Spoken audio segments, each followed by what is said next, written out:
अस्सलाम वालेकुम व्यूवर्स, कैसे हैं आप। उम्मीद करती हूँ कि आप सब खुश होंगे, ठीक होंगे।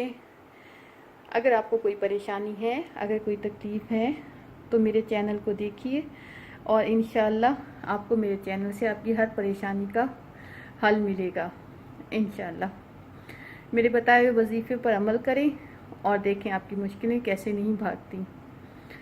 मैं पहले भी बहुत से अमल बता चुकी हूँ, निकाह की बंदिश के, बच्चियों के रिश्तों के।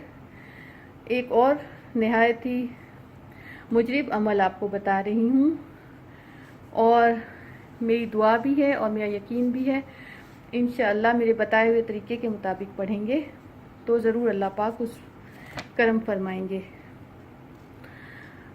निकाह की बंदिश हो जाती है, निकाह नहीं हो रहा होता, रिश्ता तय नहीं हो रहा होता, उसके लिए भी ये अमल किया जा सकता है। आपने करना ये है कि नया चांद जब निकलता है, चांद की पहली जुमेरात को शुरू करना है इस अमल को। और इस अमल को की एक ज़कात भी होती है, वो भी देनी है आपने।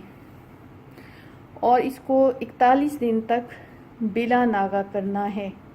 इस चीज़ का ख़ास ख्याल रखें, 41 दिन तक बिला नागा करना है।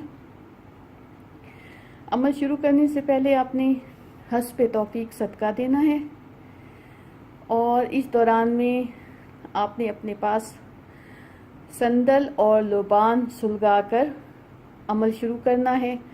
और इस दौरान में आपने किसी से बात भी नहीं करनी और नमाज भी पाबंदी से 5 टाइम पढ़नी है।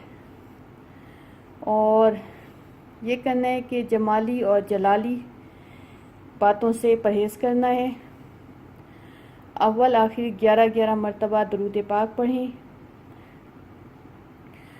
और दरमियान में 101 मरतबा ये आयत पढ़नी है, बिस्मिल्लाहिर्रहमानिर्रहीम, ला हौल वला कुव्वता इल्ला बिल्लाहिल अलिय्यिल अज़ीम, इय्याका नअबुदु व इय्याका नस्तईन। बस इतनी ही आयत है। इसे इसी तरीके से बजा लें इस अमल को और इंशाअल्लाह इस अमल की ताकत देखें और अपनी इस बहन को दुआओं में याद रखना। मेरी दुआ है कि आप जो भी मेरा बताया वजीफ़ा और अमल करें तो अल्लाह पाक उसे ज़रूर करेगा इंशाअल्लाह। अल्लाह पाक चाहे तो क्या नहीं हो सकता। इजाज़त दीजिए, जज़ाकिल्लाह, अल्लाह हाफ़िज़।